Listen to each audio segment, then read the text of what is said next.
2 balls and a strike to count on Taylor. Reyes fires, swinging a drive, deep left field. This is way back. Welcome on. Chris Taylor. What's up, everybody? Welcome into DodgerHeads, presented by DodgerBlue.com. My name is Jeff Spiegel, joined today by special guest Dodgers prospect Michael Grove. Michael, I know your schedule's a little hectic travel-wise down in the minor league, so I appreciate you making time for us today. How you feeling? Feeling great. Thanks for having me on. on. Yeah, absolutely. Well, let's just dive right in. I mean, I know it's sort of the last few years for you have been sort of a roller coaster. You're a second-round pick in 2018. Tommy John surgery you were on last year. We talked about not pitching for a couple years.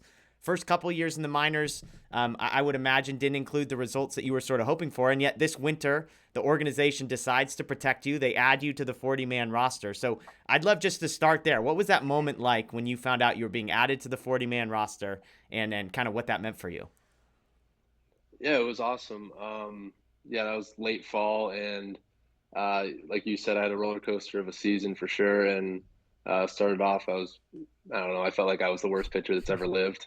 And then made a lot of adjustments in the middle of the year, was just trying different stuff every week, and then finally got some stuff that clicked, and just made a lot of strides the last 2 months or so of the season with velocity and stuff and control and everything. So that's kind of, I assume what went into their thinking was like, okay, well, that's what we expected it to be like, and that's what it should be like going forward. And that's my goal for this year for sure. And a lot of those strides I made have carried over, so I'm excited. Were you, I knew you obviously knew that you were up for the Rule 5 draft and the Dodgers were going to have to make a decision. I mean, is there like a specific moment where they make a phone call to you and say, hey, we just want to let you know that we're protecting you, we're adding you to the 40-man roster? And sort of, if so, I mean, like, you go from, hey, I feel like I'm the worst pitcher in the world to the best organization in baseball is deciding to protect me and add me to one of 40 very valuable spots on their roster. What was that like? Yeah, they called me. I was actually playing golf at the time, and they called me. And it was just like weight off my shoulders, and I was like, "Oh my God, thank you! Like, this is beautiful." And yeah, I was really excited because I know how competitive our roster is, and how many talented players we have in our organization and teammates that I have. So it was a blessing, and I was ecstatic about it. That's awesome. Well, The good news was you get added to the 40-man. I'm sure the next few months it turned out to almost be bad news that you were added to the 40-man because then the lockout hits. And was it hard for you to watch all of your minor league buddies go back to work and get to play baseball and you're sort of stuck in limbo, not really knowing what the future holds?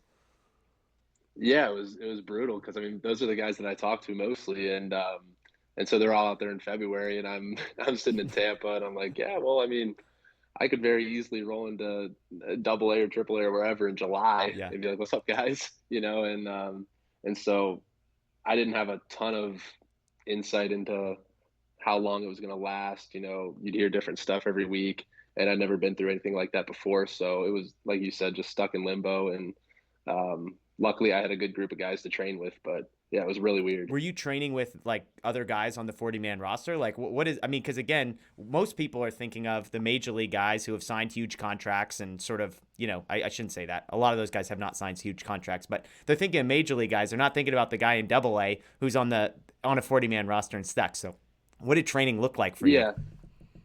Yeah. A lot of people forget that, most guys aren't making a ton of money. Relatively. But I was down in Tampa, and we had a pretty good group. A lot of guys that are on other teams' rosters, Phillies guys like McCutchen at the time, Hoskins, and that's where I got a lot of my information about the lockout and everything. So we had a group of about 10, 15 major league roster guys that I could train with. So it wasn't like I was completely on my own. So there was a lot of flow of information there, but yeah, I was thankful for that, honestly. Now, I have to ask, I know you're a West Virginia guy. Pittsburgh, probably the closest major league team. You and McCutchen playing baseball together, was that a pretty crazy experience? Yeah, it was really cool, especially because I was in high school or maybe even a little bit younger than that when he was, winning MVP, and he was, he's everybody's favorite player around there. So it was really cool when he showed up. And that was like the first, kind of starstruck guy that was down there for me, and I was like, wow, this is pretty cool. Like, I grew up watching this guy. Yeah, that's awesome. Well, you kind of mentioned, going back to the 40-man roster question, you mentioned that you go from the beginning of the year, I feel like I'm the worst pitcher in the league, in the world, to the end of the year where all of a sudden you start to string some things together. Your final 3 starts, things sort of click. You've had one start so far this season. That has seemed to carry over.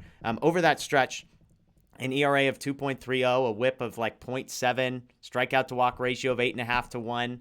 Kind of what changed from your point of view? Like, was there a something that changed between that last sort of mediocre start to that first sort of like dominant start? Or was it just, hey, the ball started bouncing my way and it was a confidence thing? I think a little bit of both. And so basically all we did was, or at the end of all the things we tried, it was I needed to get my spine angle more vertical. So basically I was just, not being an athlete. I was kind of hampered myself up there a little bit. And so we made that final change. And I would say it wasn't just like overnight. It was the velo started coming up before the results got better. Okay. And then I started mixing pitches a lot more because I was able to throw them in the zone. And just kind of as I kept getting my spine angle a little bit more vertical and cleaning up my mechanics week over week, I think that, and you kind of make your own luck a little bit. I mean, I was really bad at the beginning of the year, and I also had some really tough breaks, I felt like. And then, as you start pitching better, it seems like, sometimes you get bounces too. And so I think there's a little bit of both involved, but I think it was a month's process that just culminated at the end and things started coming together for me. But I would say probably late July was when I started feeling a little bit better and started trending forward, even if the results necessarily didn't show up until August, September. I felt like I made a lot of progress in the middle of the season. Yeah. What does it feel like when all of a sudden your fastball goes from 93 miles an hour to 96 miles an hour? I mean, that's got to be pretty good feeling the first time you sort of straighten up a little bit and all of a sudden you see that the radar's reading 96. That's got to feel pretty good. Yeah, it was amazing. It felt like it should though. I mean, and so like you get that feeling where you can actually start. It's hard to explain, but like at the end of your delivery, it's like you can put a little extra on it. And I didn't feel like I had the ability to do that before. But yeah, I mean, it was hilarious because it was, I make a change and then the next start I hit 95 for like the first time all year. And then a month later I'm sitting 95. And then a month after that, it was even higher. So it was kind of crazy how much things turned around in the middle of the year. And man, I was I was so happy about it because it was a dark place for a little bit. Yeah, well, I mean, tell me, not to get too personal, but I mean, what's that like? Because last time you and I talked a year ago, heading into the 2021 season, and you were kind of telling the story of like you basically had 2 years off with Tommy John where you weren't pitching between college and your first year of pro ball, and then all of a sudden, you've got basically 1 year under your belt when we talked. And you said like, hey, I had to refine a slider. I was working on a changeup. The fastball was sort of all I had. And as you mentioned, the velocity was down. You say, hey, I felt like the worst pitcher in the world. I mean, like, how do you personally, I mean, everybody's got their own way, but how did you navigate through that? Like, how do you keep believing that one day I'm going to get back to 95, 96, 97, and I am going to be worth protecting on the 40-man roster? Like, what does that do mentally to you? It's tough. And like we talked about a little bit earlier, it's like it's not just the stuff's not there, but then also you feel like a couple things don't go your way, and it's like, man, can I catch a break? But I think just kind of believing, like you said, that it didn't go anywhere. It's like it's still there. You just have to figure out what's wrong right now and straighten it out. And I just never stopped believing that I would figure that out, even if it didn't happen during the year. It's like I just think I'm too good of an athlete and too strong and explosive to not be able to be closer to my potential than I was at the beginning of last year. Yeah. So I just kept believing, like it didn't go anywhere and I'm still who I am. It's just, something, and I'm fortunate that I went through it then and not, in the big leagues or something like that, where you don't have the same, room to grow that you do in the minor leagues. Yeah. Yeah. Well, speaking of that pitch mix, I mean, talk me through a little bit how you would describe each of the pitches that you're working with now. Again, a year ago, it was like, I have the fastball, but it wasn't very good. And the slider, I lost during rehab, and the changeup I'm working on. So today, one start into the 2022 season, how would you describe your pitch mix and what each of those pitches looks like?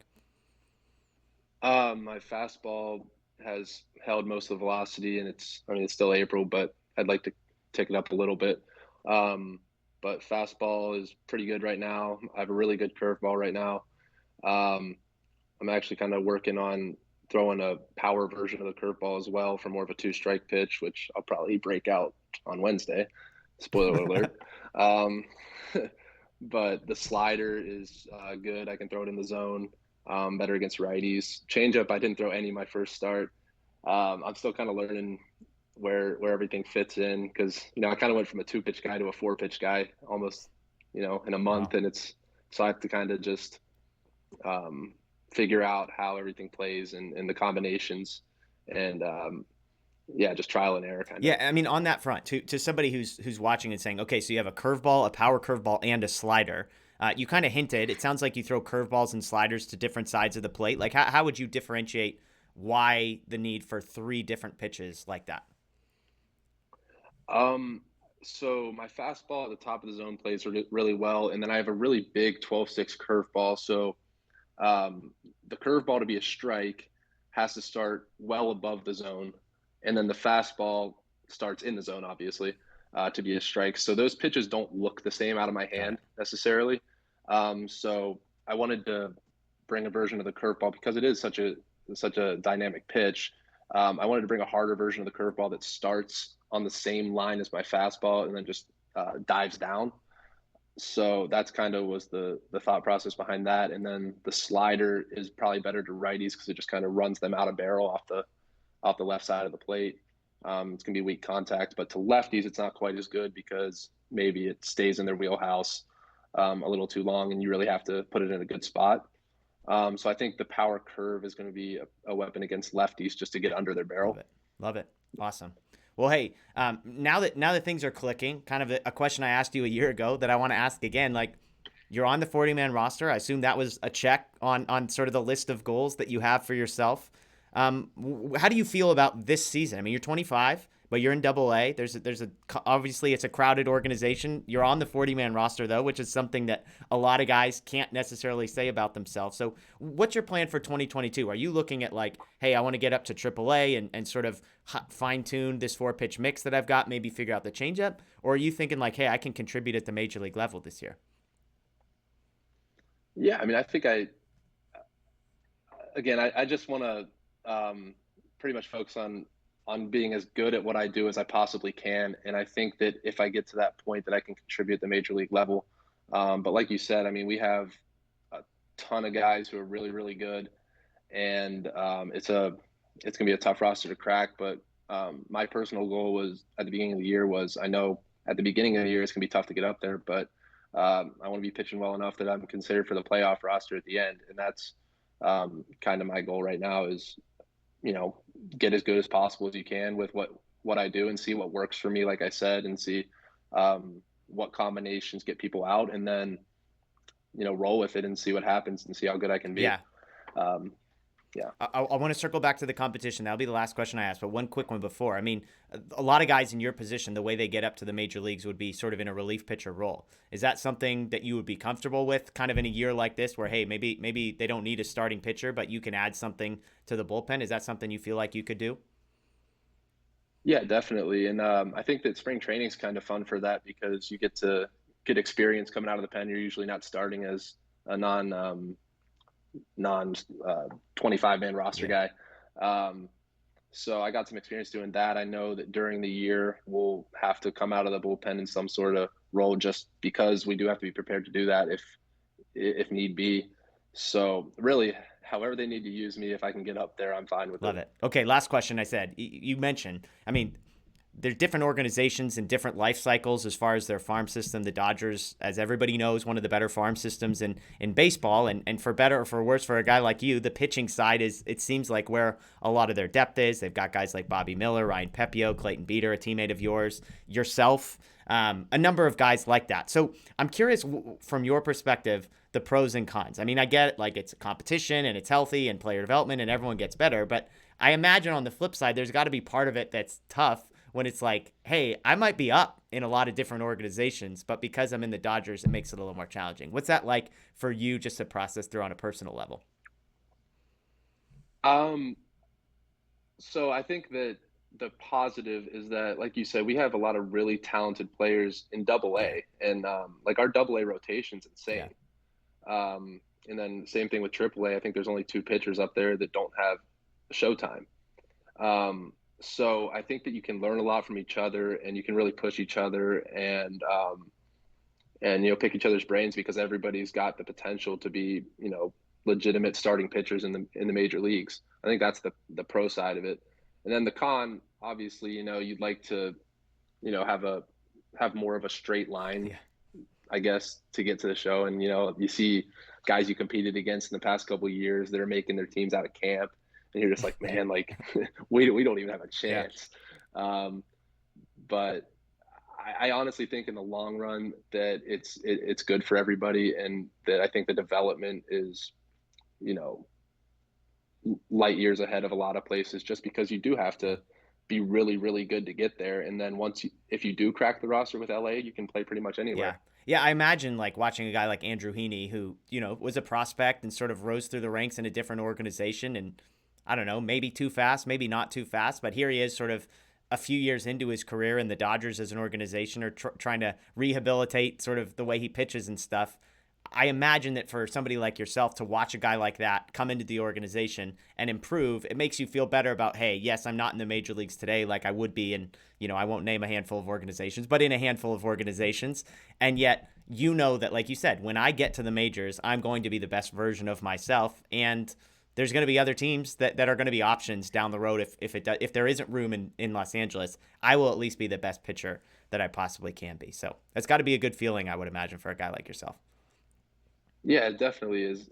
Again, it's like we play for probably the best organization in the world, um, and yeah, if you get up there and you can prove that you're good enough to play for us, it's like you're pretty much good enough to play anywhere. Yeah. So, it's definitely it'll be a rewarding feeling when it Yeah, happens. awesome. Well, hey, Michael, I really appreciate your time again. It was fun chatting with you last year, fun to catch up again this year. And personally, as somebody that's rooting for you, excited to see you get added to the 40-man roster, excited to see that success from last year carry over to this year. So, as you said, you're starting for Tulsa on Wednesday, it sounds like. So, if folks want to check out your next start, they can do that. The Power Curve, we're not going to tell the opponents there, but we got a Power Curve possibly debuting in that one. So, be on the lookout. Michael, thanks for your Yeah, time and best of luck the rest of the season.